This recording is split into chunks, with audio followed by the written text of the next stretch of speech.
Hello everyone, welcome to ओकुल India के सबसे अफोर्डेबल लर्निंग प्लेटफॉर्म में आप सभी लोगों का एक बार फिर से बहुत बहुत स्वागत है।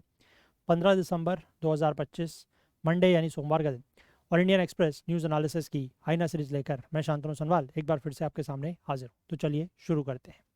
तो आज के न्यूज़पेपर पर चलें उससे पहले मैं आप लोगों को एक बार फिर से ये बताना चाहूँगा कि आप में से जो भी लोग यूपीएससी का प्रीलिम्स देने वाले हैं अगले साल 2026 का, तो उनके लिए जनरल स्टडीज़ और करंट अफेयर्स की एक टेस्ट सीरीज़ हम लोग लेके आए हैं, जिसमें आप लोगों को टोटल 51 टेस्ट्स मिल रहे हैं और ये टेस्ट सीरीज सिर्फ है 599 रुपीज़ की। तो अगर आप चाहें, इंटरेस्टेड हैं, तो इसमें ज़रूर एनरोल कर सकते हैं। और वहीं सी सेट लाइव अगर आप हमसे पढ़ना चाहते हैं तो वो भी हम आपको सिर्फ 1299 में प्रोवाइड कर रहे हैं। ठीक है, ये लाइव बैच है। और अगर आप किसी ड्यू टू एनी रीजंस अगर लाइव बैच नहीं ज्वाइन कर सकते हैं, लाइव क्लासेस नहीं देख सकते हैं, तो आप रिकॉर्डेड क्लासेस का बैच भी ज्वाइन कर सकते हैं। ठीक है, ये बैच आपको सिर्फ 499 में मिल जाएगा। ये सारे के सारे कोर्सेज़ के जो लिंक है वो नीचे आपको हमारे डिस्क्रिप्शन में मिल जाएंगे इस वीडियो के, या फिर आप ऐप और वेबसाइट पर भी जा सकते हैं, वहाँ से भी आप एनरोल कर सकते हैं। कोई भी डाउट या क्वेरी होती है, कोई सवाल आपके मन में है, तो यहाँ पर आपको एक व्हाट्सएप नंबर दिख रहा है, दैट इज़ 9150 449990। इस पर आप कांटेक्ट कर सकते हैं। चलिए, अब हम लोग आज के न्यूज़पेपर पर चलते हैं और क्या इंपॉर्टेंट आर्टिकल्स हैं वो बात करते हैं। तो ये आज का न्यूज़पेपर है और फ्रंट पेज पर आपको एज सच कोई भी खास आर्टिकल यहाँ पर नहीं दिख रहा है। ठीक है, यहाँ पर बेसिकली एक ये वाली न्यूज़ जो है, इसमें एक पोर्टल का जिक्र किया गया है। ठीक है, ये बेसिकली क्या लिखा गया है कि इन फर्स्ट ईयर ऑफ संयोग average of 6 content block orders a day most in WhatsApp. ठीक है, यहाँ पर बेसिकली एक संयोग पोर्टल का जिक्र किया गया है। ये संयोग पोर्टल जो है वो होम मिनिस्ट्री के अंतर्गत काम करता है। ठीक है, और ये बेसिकली पोर्टल जो है वो किस लिए है, इस पोर्टल के तहत जो है वो 19 ऑनलाइन प्लेटफॉर्म्स जैसे कि व्हाट्सएप, फेसबुक, है ना, यूट्यूब, इंस्टाग्राम, इन सभी प्लेटफॉर्म्स को 2300 से ज़्यादा ब्लॉकिंग ऑर्डर्स जो हैं वो दिए गए हैं। ठीक है, कि मतलब कोई भी कंटेंट जो है वो सरकार को लगता है कि अगर ठीक नहीं है तो उसको ब्लॉक कराने के लिए जो ऑर्डर्स दिए जाते हैं वो इस पोर्टल के थ्रू दिए गए हैं, दैट इज़ संयोग पोर्टल। ठीक है, तो आप यहाँ पर ये याद रखिएगा कि ये जो संयोग पोर्टल है वो काम करता है मिनिस्ट्री ऑफ होम अफेयर्स। जो होम अफेयर्स है यानी कि गृह मंत्रालय है, उसका आपको ये पता होगा Indian cyber crime coordination centre I4C, है ना, जो साइबर क्राइम, साइबर अपराधों को रोकने के लिए है, वो रिस्पॉन्सिबल है इस पोर्टल के लिए। ठीक है, दैट इज संयोग पोर्टल। बस यहाँ पर इतना सिर्फ जो है वो आप ध्यान रखिएगा कि व्हाट इज संयोग पोर्टल। ठीक है, चलो बाकी आर्टिकल अगर आप चाहोगे तो मैं आपको शेयर कर दूंगा, जस्ट एक बार गो थ्रू कर लेना। बट यहाँ पर और कुछ काम का नहीं है एज सच, यही चीज़ जो इंपॉर्टेंट है दैट इज अबाउट दिस संयोग पोर्टल। ठीक है, इसको ध्यान रखना। चलो बाकी आगे बढ़ते हैं।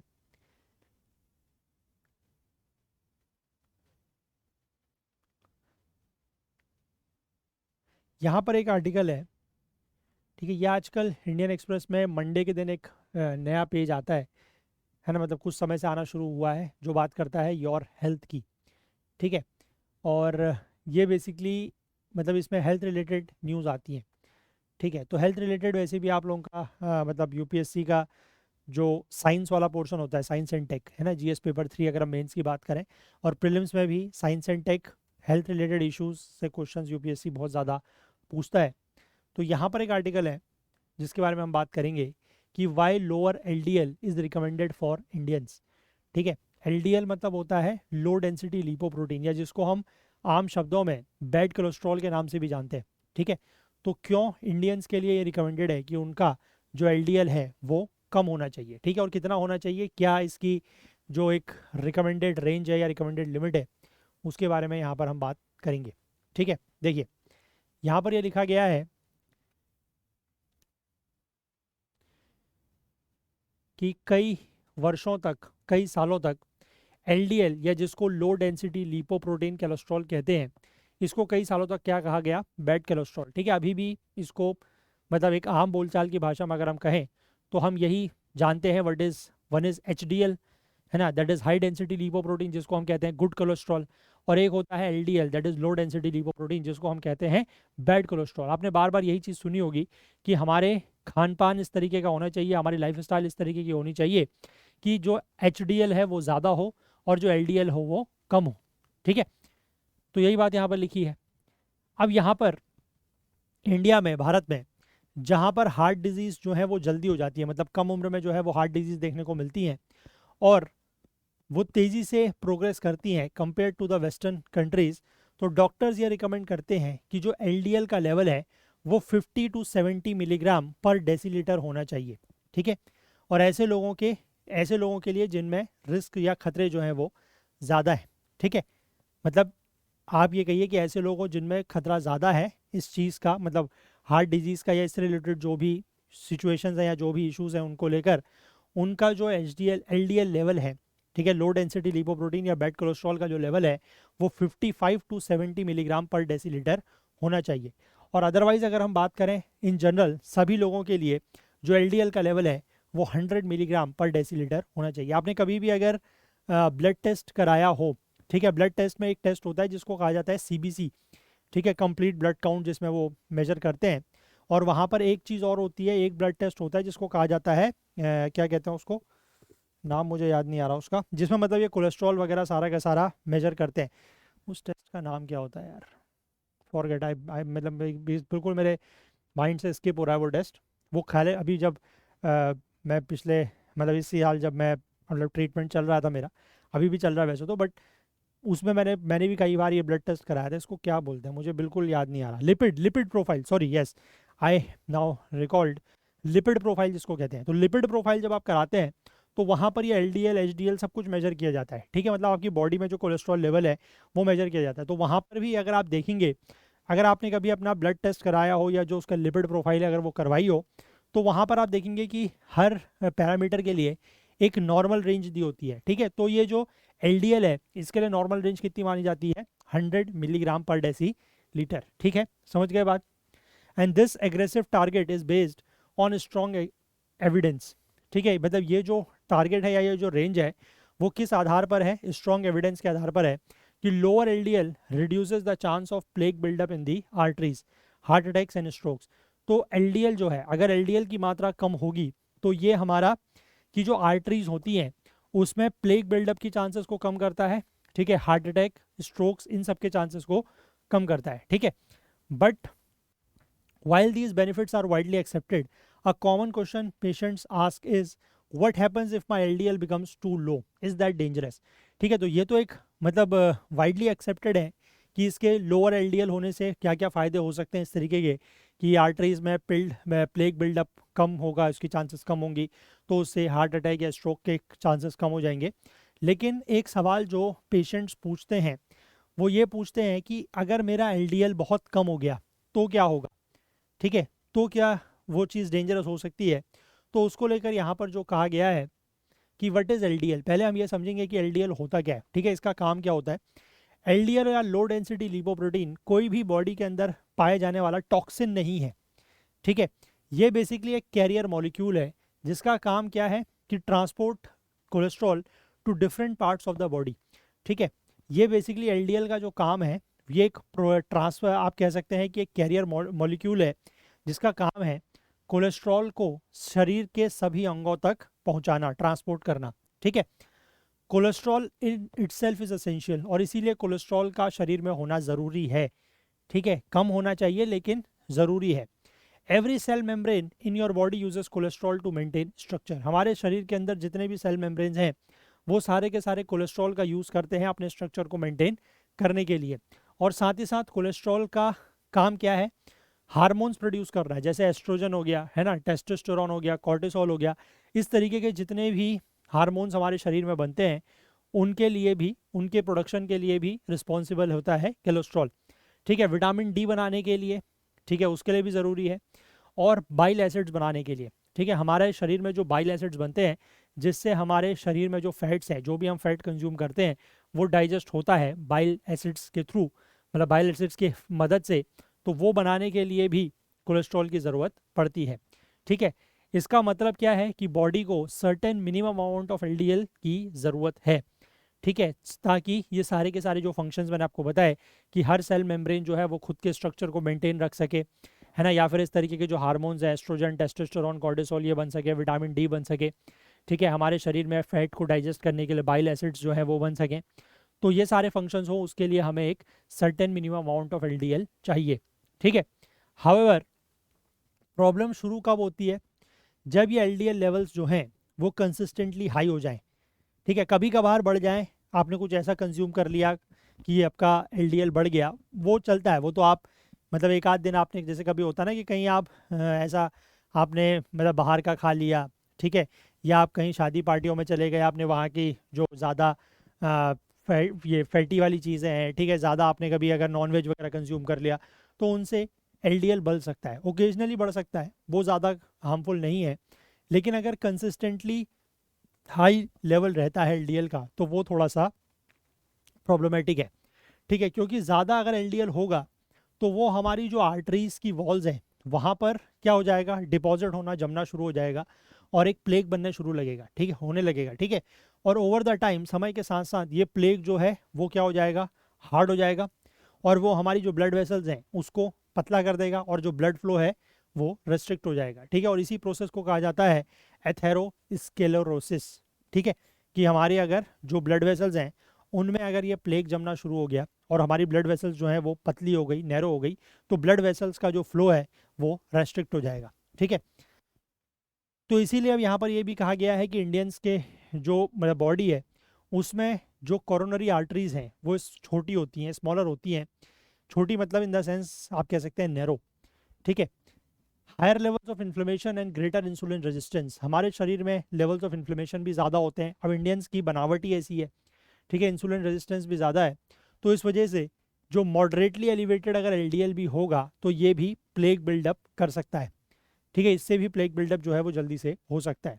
इसीलिए कार्डियोलॉजिस्ट जो हैं वो इस बात पर जोर देते हैं कि stricter LDL control in Indian patients, की जो इंडियन पेशेंट्स हैं उनमें एलडीएल का स्ट्रिक्ट तरीके से कंट्रोल करना बहुत ज़रूरी है, ठीक है। एलडीएल को जो है वो कम किया जाता है लाइफस्टाइल चेंजेस से, या फिर कुछ दवाइयाँ होती है जैसे कि स्टेटिन्स वगैरह, इसको लेके भी।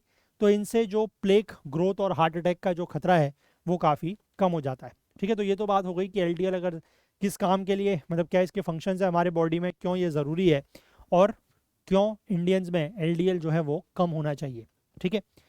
अब अगला सवाल वही जो मैंने आपसे कहा था कि पेशेंट्स ये भी पूछते हैं कि क्या अगर एलडीएल बहुत कम हो जाएगा तो उससे भी कुछ नुकसान या खतरे हो सकते हैं।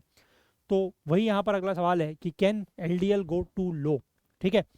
तो रिसर्च में ये पाया गया है कि अगर LDL levels around 30 milligram per decilitre तक पहुंचता है तो वो जनरली सेफ है, और वो भी खासकर तब जब वो मेडिकेशन के थ्रू उसको कम किया जा रहा हो, ठीक है। कई सारे लोगों में जिनमें कुछ जेनेटिक कंडीशंस होती हैं उनके एलडीएल लेवल्स 15 टू 40 मिलीग्राम पर डेसिबल रहते हैं थ्रू आउट देयर लाइफ, और उनको इससे कोई भी खतरा या नुकसान नहीं होता है। क्लिनिकल ट्रायल्स में ये पाया गया है कि ऐसे पेशेंट्स जो स्ट्रॉन्ग कोलेस्ट्रॉल लोवरिंग मेडिसिन ले रहे हैं रेगुलरली, उनका जो ब्लड कोलेस्ट्रॉल लेवल या जो एलडीएल का लेवल है वो 30 मिलीग्राम पर डेसीलीटर तक पहुंच जाता है, ठीक है, और उसके कोई भी साइड इफ़ेक्ट्स देखने को नहीं मिलते हैं। तो extremely low LDL specially if it falls below 20 to 25 milligram per decilitre may cause problems in some individuals. तो अगर आपका एलडीएल का लेवल बहुत कम हो गया, 20 से 25 मिलीग्राम पर डेसीलीटर तक पहुंच गया, तो कुछ इंडिविजुअल्स में, कुछ लोगों में कुछ समस्याएं या प्रॉब्लम्स हो सकती हैं। स्टडीज़ में ये सजेस्ट किया गया है कि a possible association between very low LDL and issues like strokes, mood changes और hormone imbalance, but these risk are not yet confirm firmly proven, ठीक है। कुछ स्टडीज़ में ये सजेस्ट किया गया है कि अगर एलडीएल का लेवल बहुत कम होता है तो उससे इस तरीके के कुछ इश्यूज आ सकते हैं, ठीक है, स्ट्रोक्स के खतरे हो सकते हैं, मूड चेंजेस या हार्मोन इम्बैलेंस हो सकता है, बट ये जो रिस्क हैं, ये जो खतरे हैं, ये अभी तक पूरी तरीके से प्रूफ नहीं हो पाए हैं, ठीक है। कुछ स्टडीज़ में इस तरीके की बातें हालांकि ज़रूर सामने आई हैं। ज़्यादातर एक्सपर्ट्स का ये मानना है कि ये जो कंसर्न्स हैं ये सिर्फ तभी अप्लाई होते हैं when extremely low levels are maintained for long periods और when the drop happens very rapidly, ठीक है। कि अगर ये जो बहुत कम लेवल ऑफ एलडीएल है, अगर ये बहुत लंबे समय तक बना हुआ है, ठीक है, फॉर लॉन्ग, अगर ये परसिस्टेंट है, या फिर अगर अचानक से एलडीएल लेवल कम हुआ है, तब इस तरीके की चिंताएं होती हैं, ऐसा एक्सपर्ट्स का मानना है, ठीक है। मेजॉरिटी ऑफ द पेशेंट्स के लिए the benefits of lowering LDL far outweighs any theoretical risk. तो ज़्यादातर पेशेंट्स के केस में जो एलडीएल को कम करने से जो बेनिफिट्स हैं वो ज़्यादा हैं एज़ कम्पेयर टू द ये जो थ्योरेटिकल रिस्क बताए गए हैं वो। और ये चीज़ याद रखना, रिमेंबर रखना ज़रूरी है कि lowering LDL does not remove cholesterol completely from the body, कि अगर आप एलडीएल को कम करते हैं तो इससे आपका जो शरीर है उससे पूरी तरीके से प्रोटीन जो है वो खत्म नहीं होता है। लिवर जो है वो कोलेस्ट्रॉल बनाता रहेगा, ठीक है, फॉर असेंशियल फंक्शंस के लिए कोलेस्ट्रॉल बनाएगा, बॉडी लिवर बनाएगा। और मेडिसिन जो हैं वो सिर्फ कोलेस्ट्रॉल को रिड्यूस करते हैं being carried in the blood stream, ठीक है, कि मेडिसिन जो है वो सिर्फ जो कोलेस्ट्रॉल आपका मतलब शरीर में कोलेस्ट्रॉल बनना कम नहीं होगा, वो तो बन ही रहा है, लिवर उसको लगातार प्रोड्यूस कर रहा है, लेकिन जो आपका ब्लड स्ट्रीम्स में कोलेस्ट्रॉल कैरी होता है और ब्लड स्ट्रीम्स में जाकर जब कोलेस्ट्रॉल जमा होता है उसी से प्लेग बनता है, उसी से हार्ट अटैक स्ट्रोक जैसे खतरे बढ़ते हैं, है ना। तो उस चीज़ को मेडिसिन जो है वो कंट्रोल करती हैं। इसीलिए ऐसे लोग जिनमें एलडीएल 30 मिलीग्राम पर डेसीलीटर के आसपास हो, उनमें normal hormone production, normal digestion और हेल्दी सेल फंक्शन हो सकता है, ठीक है। तो इंडियन पेशेंट्स जिनमें इस तरीके की कुछ चीज़ों के ये हैं, फैमिली हिस्ट्री है, जैसे कि डायबिटीज़ हो गया, किसी को हाइपरटेंशन है, या किसी की हार्ट डिजीज़ की हिस्ट्री रही है, या पुराने कोई साइंस रहे हैं प्लेग के, उनके लिए एलडीएल का जो लेवल है वो 55 टू 70 मिलीग्राम पर डेसीलीटर की रेंज जो है वो स्ट्रॉन्गेस्ट प्रोटेक्टिव स्टेप्स है दैट दे कैन टेक, ठीक है। तो आपको सबसे पहले यही ध्यान रखना है कि अगर आप नॉर्मल पर्सन है, अगर आपके परिवार में, ठीक है, कोई diabetes, hypertension, family history, heart disease या ऐसा कुछ भी नहीं है, तो आप ये मान के चलिए कि safe level is 100 milligram per decilitre से कम रखना है, ठीक है। लेकिन अगर इस तरीके की कोई भी तकलीफ आपको या आपके किसी परिवार में किसी को है, कोई फैमिली हिस्ट्री है, तो the safe range is 55 to 70, ठीक है। 55 टू 70 जो है वो अपना आप मेंटेन करके रखें, you will have no issues, ठीक है। तो इस लेवल पर आर्टरीज जो हैं वो क्लीन रहती है, इन्फ्लेमेशन कम होता है और एग्जिस्टिंग प्लेग जो है वो ज़्यादा स्टेबल हो जाता है, ठीक है। तो ऐसे लोगों के लिए जिनमें कोई मेजर रिस्क फैक्टर नहीं है, वही मैंने बताया कि LDL level 100 milligram per decilitre से कम रखें, दैट इज़ बेनिफिशियल, ठीक है। इसलिए गोल जो है वो बैलेंस करना है, क्योंकि बॉडी को सही तरीके से फंक्शन करने के लिए एलडीएल की ज़रूरत है, इसलिए बहुत कम भी नहीं होना चाहिए, लेकिन इतना ज़्यादा भी नहीं होना चाहिए कि वो हार्ट को भी नुकसान पहुंचाए। तो एक ऑप्टिमम लेवल बताया गया है 55 टू 70। अगर आपको इस तरीके के कोई भी इश्यूज़ हैं, कोई भी अगर रिस्क है, और अगर अदरवाइज नॉर्मली भी 100 मिलीग्राम पर डेसीलीटर से कम होना चाहिए, then you will be fit and fine.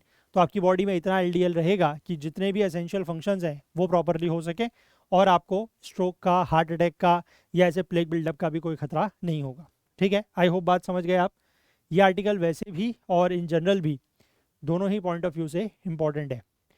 चलो आगे बढ़ें, एक्सप्लेन पेज पर बात करते हैं। कुछ दिनों पहले हमने हालांकि इस इशू को लेकर बात की थी, और वो क्या था, न्यू इंश्योरेंस बिल, ठीक है। तो नया इंश्योरेंस बिल जो है वो यहाँ पर आने वाला है, क्योंकि यूनियन कैबिनेट ने इसको फ्राइडे को अप्रूव कर दिया है। तो इस बिल में क्या क्या रिफॉर्म्स हो सकते हैं या क्या क्या रिफॉर्म्स इसमें होने वाले हैं उनकी अगर हम बात करते हैं, और क्या क्या चीज़ें नहीं हो सकती हैं, है ना, मतलब क्या क्या प्रोविजंस इसमें नहीं इंक्लूडेड है, जिसके बारे में हम लोग पहले बात कर चुके हैं वैसे। तो यहाँ पर यूनियन कैबिनेट ने इस बिल को अप्रूव किया है। बिल का नाम है सबका बीमा सबकी रक्षा amendment of insurance laws bill 2025, ठीक है। और ये बिल जो है यूनियन कैबिनेट ने उसको अप्रूव कर दिया है, तो अब ये पार्लियामेंट में इंट्रोड्यूस होगा। हो सकता है कि आज कल में ही हो जाए और इसी पूरे हफ्ते में हो जाए, क्योंकि आज का मैंने जो हाउस का जो बिज़नेस होता है वो मैंने लिस्ट नहीं पढ़ी, तो हो सकता है कि आज ही इंट्रोड्यूस हो जाए ये बिल, ठीक है। तो और इसका जो मकसद है वो यही है कि इंडिया का जो इंश्योरेंस फ्रेमवर्क है उसमें रिवैम्प करना, उसको बदलाव लाना, ठीक है। अब ये बिल जो है बेसिकली 3 एक्ट हैं, इंश्योरेंस एक्ट 1938, एलआईसी का एक्ट है एक, लाइफ इंश्योरेंस कॉर्पोरेशन एक्ट 1956, और IRDAI एक्ट ऑफ 1919, ठीक है। इसमें कुछ बदलाव जो हैं वो किए जाएंगे। एम क्या है, मॉडर्नाइजेशन, आधुनिकीकरण एम है। वाइडर कवरेज मतलब ज़्यादा लोगों तक इंश्योरेंस को पहुंचाना, जिसको हम कहते हैं इंश्योरेंस पेनिट्रेशन, वो बढ़ाने की बात है। और स्ट्रॉन्गर रेगुलेटरी ओवरसाइट, यानी कि रेगुलेशंस भी बढ़ाने की बात यहाँ पर की जा रही है, ठीक है। हालांकि जो इस बिल का फाइनल ड्राफ्ट है वो उसमें कुछ हिट्स एंड मिसेस हैं, मतलब कुछ चीज़ें ऐसी हैं जो अच्छी हैं, कुछ चीज़ें ऐसी हैं जो इसमें नहीं हैं। जैसे कि कई सारे लॉन्ग अवेटेड चेंजेस थे, बहुत समय से जिन बदलावों की उम्मीद की जा रही थी कि 100% एफडीआई, इंश्योरेंस सेक्टर में 100% एफडीआई ये इसमें इंक्लूड किया जा रहा है इस बिल में। लेकिन कुछ और क्रूशियल इंडस्ट्री की डिमांड्स थी, जैसे कि कंपोजिट लाइसेंस। कंपोजिट लाइसेंस के बारे में मैंने आपको पहले ही बताया था। कंपोजिट लाइसेंस का मतलब ये है कि जो भी जैसे लाइफ इंश्योरेंस कंपनी है, ठीक है, वो आपका जनरल इंश्योरेंस नहीं बेच सकती, ऐसा एग्जिस्टिंग लॉज में था। जो 1938 का एक्ट है उसमें ये बातें थी। जो जनरल इंश्योरेंस है वो लाइफ इंश्योरेंस के प्रोडक्ट्स नहीं बेच सकता। तो कंपोजिट लाइसेंस अगर होता तो फिर वो आपस में मतलब एक दूसरे डोमेन्स में आप कह सकते हैं कि सर्विसेज दे सकते थे। बट ऐसा यहाँ पर नहीं लग रहा है कि कंपोजिट लाइसेंस का प्रोविजन यहाँ पर नहीं है, ठीक है। तो इस बिल का ओवरऑल इम्पैक्ट क्या रहेगा उसको लेकर जो स्टेक होल्डर्स हैं वो डिवाइडेड है। कुछ का कहना है कि अच्छा है, कुछ का कहना है कि कुछ प्रोविजंस रह गए हैं, वो सब, ठीक है। अब इस बिल में क्या क्या है, एक तो मैंने बताया 100% एफडीआई। तो ये जो अमेंडमेंट बिल है ये बेसिकली इंडिया के इंश्योरेंस कंपनीज में जो एफडीआई है उसको बढ़ा रहा है, ठीक है। अभी तक 74% था कि मैक्सिमम एफडीआई किसी भी इंश्योरेंस इंडियन इंश्योरेंस कंपनी में 74% तक हो सकता है। अब उसको बढ़ाकर कर दिया जा रहा है 100%, ठीक है। तो इससे बेसिकली होगा क्या कि स्टेबल और सस्टेनेबल इन्वेस्टमेंट जो है वो इंडिया में आएगा, अट्रैक्ट होगा, टेक्नोलॉजी ट्रांसफ़र फैसिलिटेट होगा, इंश्योरेंस पेनिट्रेशन बढ़ेगा, सोशल प्रोटेक्शन भी इन्हेंस होगा। और जो हमारा गोल है इंश्योरेंस फॉर ऑल बाय 2047, ठीक है, कि 2047 तक सभी लोगों के पास इंश्योरेंस हो, ये गोल को हम अचीव करने में हेल्प मिलेगी, ठीक है। इंडिया में अगर हम बात करें तो सिर्फ 70 इंश्योरर्स हैं, मतलब इंश्योरेंस कंपनीज की अगर हम बात करें तो सिर्फ 70 है, जबकि पूरी दुनिया में जो है वो लगभग 10,000 के आसपास है।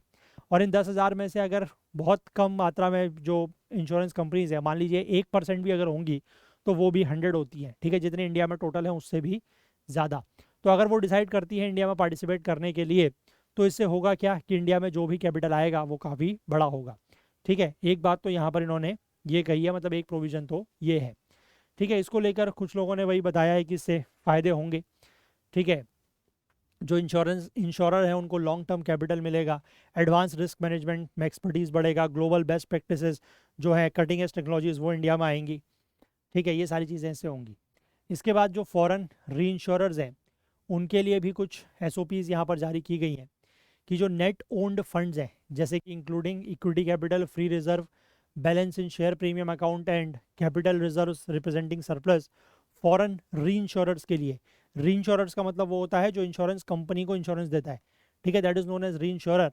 तो उनके लिए ये सारी चीज़ें यानी कि नेट ओन्ड फंड्स, इसकी लिमिट को 5,000 करोड़ से कम करके 1,000 करोड़ कर दिया गया है, ठीक है। इससे फ़ायदा क्या होगा कि ज़्यादा री इंश्योरर्स जो हैं वो इंडिया में आ पाएंगे और इससे हमारे देश की जो री इंश्योरेंस कैपेसिटी है वो बढ़ेगी, ठीक है। ये ग्लोबल री इंश्योरेंस कंपनीज़ की एक बहुत लंबे समय से ये मांग थी।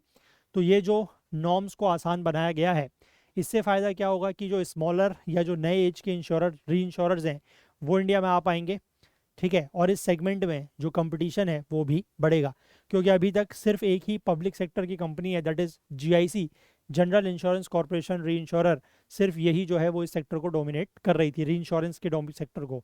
तो अब बाहर से कंपनियां और आएंगी तो इस सेक्टर में, इस डोमेन में जो है वो कंपटीशन भी बढ़ेगा। इसके बाद जो मैंने आपको पहले बताया कि रेगुलेशंस को थोड़ा सा बढ़ाया गया है, तो बेसिकली आईआरडीआई को ज़्यादा पावर दी जा रही है यहाँ पर, ठीक है।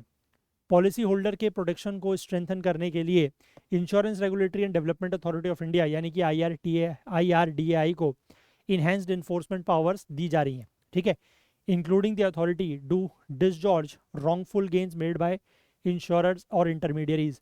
यानी कि अगर इंश्योरर्स और इंटरमीडियरीज जो हैं वो किसी गलत तरीके से कोई गलत प्रैक्टिस करके अगर ज़्यादा प्रॉफिट अर्न करते हैं तो उनसे वो प्रॉफिट जो है वो छीना जा सकता है, ठीक है, उसको कहा गया है डिसजॉर्ज, ठीक है। तो इस तरीके से क्या है कि जो आईआरडीएआई की पावर है ये बेसिकली सेबी की तरह से हो गई, ठीक है। मतलब आईआरडीआई की जो प्यूनिटिव कैपेबिलिटीज़ यानी कि जो पनिशमेंट देने की कैपेबिलिटीज़ हैं वो सेबी की तरह हो गई, ठीक है। सेबी का भी बेसिकली ये काम होता है कि अगर वो कोई भी ऐसा पर्सन है, ठीक है, कोई भी ऐसी कंपनी है जो इलीगली प्रॉफिट अर्न कर रही है, तो वो वॉयलेटर्स, जो भी वॉयलेटर्स हैं, जो भी उसके नॉर्म्स को वॉयलेट कर रहे हैं, उनसे वो पैसा छीना जा सकता है, वो जो है वो प्रॉफिट को रिकवर किया जा सकता है। ये सेबी के पास पावर थी अभी तक, तो इस तरीके की पावर जो है वो आईआरडीआई को भी दी गई है, ठीक है। और इंडस्ट्री के ऑपरेशंस को स्ट्रीमलाइन करने के लिए और पॉलिसी होल्डर्स के लिए अनइंटरप्टेड सर्विसेज हों, इसको इंश्योर करने के लिए बिल में प्रपोज किया गया है। Just give me a minute.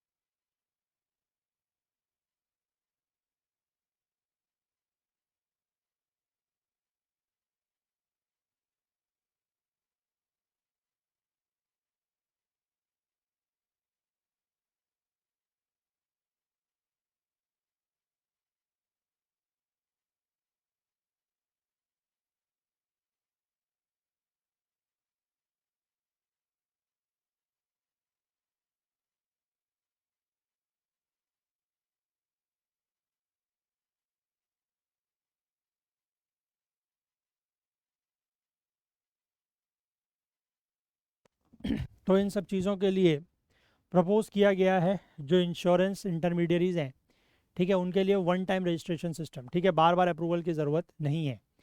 एक दूसरा एम है, मतलब एक दूसरा कदम उठाया गया है ईज़ ऑफ बिजनेस प्रोसेसेस को एम को आसान बनाने के लिए कि IRDAI का जो अप्रूवल लेना है उसके लिए थ्रेशोल्ड को कम किया गया है, ठीक है। For the transfer of paid up equity capital in insurance companies will be raised from 1% to 5%, इसको 1% से बढ़ाकर 5% किया गया है। एक फॉर्मल स्टैंडर्ड ऑपरेटिंग प्रोसीजर जो है वो रेगुलेशन मेकिंग के लिए उसको इनकॉर्पोरेट किया जाएगा इस एक्ट में, ensuring a more structured and predictable rule making process, ठीक है। तो इससे स्ट्रक्चर्ड और predictable rule making process ensure होगी। एडिशनली इस बिल में जो है वो क्लियर क्राइटेरिया इंट्रोड्यूस किया गया है फॉर लिविंग पेनल्टीज, ठीक है। इसके बाद LIC को भी यहाँ पर कुछ और पावर दी गई है। Life insurance corporation of India, इसको जो है वो ग्रेटर ऑपरेशनल फ्रीडम दी जा रही है। इसमें यह कहा गया है कि LIC जो है वो अपने नए ऑफिसेज, जोनल ऑफिसेज खोल सकती है without requiring prior government approvals, ठीक है। बार बार उसको जोनल ऑफिस खोलने के लिए गवर्नमेंट की प्रायर अप्रूवल की ज़रूरत नहीं पड़ेगी। इससे वो तेज़ी से एक्सपेंड कर सकता है, ठीक है। एडमिनिस्ट्रेटिव एफिशिएंसी बढ़ेगी और रीजनल ओवरसाइट भी बढ़ेगी।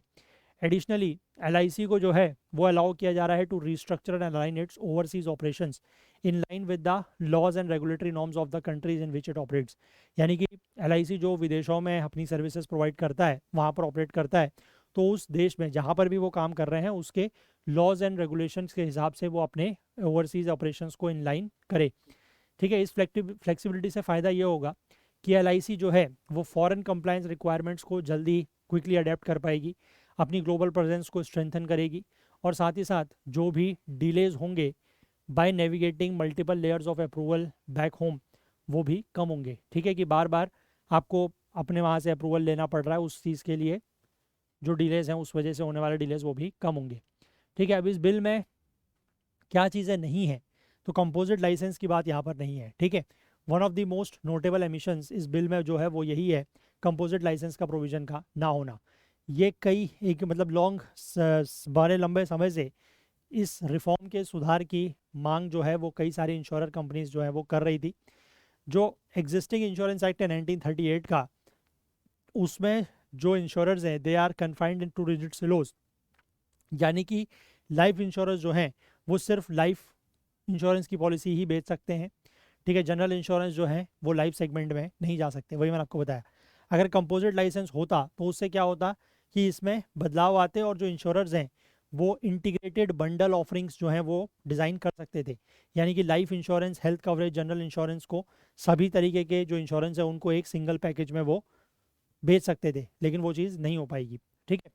अब had the government permitted composite licensing several major players were, अगर सरकार ये कंपोजिट लाइसेंसिंग को अलाउ करती तो कई सारे जो मेजर प्लेयर्स हैं वो अपना बिजनेस या तो किसी और सेगमेंट में एंटर कर सकते थे या एक्सपेंड कर सकते थे, तो इससे फ्रेश कंपटीशन और इनोवेशन जो है वो बढ़ता, ठीक है। दूसरा यहाँ पर capital norms, reduce capital norms and new entrants. तो इस बिल में एक और चीज़ जो नहीं है वो ये है कि lower minimum capital requirements for new insurance. Currently जो लॉ है उसमें ये कहा गया है कि इंश्योरर्स के लिए जो मिनिमम की पेड अप कैपिटल है, मतलब जब भी आप कोई कंपनी खोलते हैं ना तो आपको उसमें कुछ अमाउंट जमा करनी पड़ती है, जैसे जिसको बोलते हैं पेड अप कैपिटल, ठीक है। तो पेड अप कैपिटल जो है वो इंश्योरर्स के लिए 100 करोड़ है अभी, और री इंश्योरेंस के लिए 200 करोड़ है, ठीक है। और इसको लेकर ये क्रिटिसाइज़ किया जाता है कि ये बहुत बड़ी रकम है, ठीक है। तो इससे क्या होता है कि जो छोटे प्लेयर्स हैं वो, या जो रीजनल प्लेयर्स हैं वो यहाँ पर एंटर नहीं कर पाते इस सेक्टर में, ठीक है। लेकिन जो रिडक्शन है, अगर रिडक्शन होता, हालांकि वो इस बिल के प्रोविजंस में नहीं है, लेकिन अगर रिडक्शन होता तो इससे होता क्या कि जो नए एंट्रेंट्स हैं उनके लिए दरवाजे खुलते इस सेक्टर के, ठीक है। उससे क्या होता है कि जो अंडर सर्व सेगमेंट्स हैं, particularly rural markets, informal sector workers, micro businesses, gig workers, है ना, लो इनकम हाउस होल्ड्स, वो सब इसमें कवर हो पाते हैं। और इससे ऑब्वियस सी बात है कि हमारा जो इंश्योरेंस पेनिट्रेशन बहुत कम है वो भी बढ़ता, लेकिन ऐसा होता हुआ नहीं दिखाई दे रहा है, ठीक है। और the sector could also have seen a surge in specialised insurers, जैसे कि हेल्थ ओनली या micro insurance companies, creating more competition, product diversity and consumer choice. तो ये जो इस तरीके के स्पेशलाइज्ड इंश्योरेंस है, यानी कि जो सिर्फ हेल्थ इंश्योरेंस बेच रहे हैं, ठीक है, या जो माइक्रो इंश्योरेंस हैं वो भी यहाँ पर एंटर करते, इससे कंपटीशन बढ़ता, प्रोडक्ट की डाइवर्सिटी बढ़ती और कंज्यूमर के लिए चॉइस भी बढ़ती, लेकिन वो चीज़ें यहाँ पर नहीं इंक्लूड की गई हैं, ठीक है। कुछ और प्रपोजल्स जो हैं वो भी यहाँ पर मिसिंग है। जो ओरिजिनल इंश्योरेंस अमेंडमेंट बिल है जिसको 2 साल पहले बनाया गया था, ठीक है, उसमें बेसिकली अदर फाइनेंशियल प्रोडक्ट्स जैसे कि म्यूचुअल फंड्स, लोन्स या क्रेडिट कार्ड्स, ये बेचने का भी प्रोविज़न था।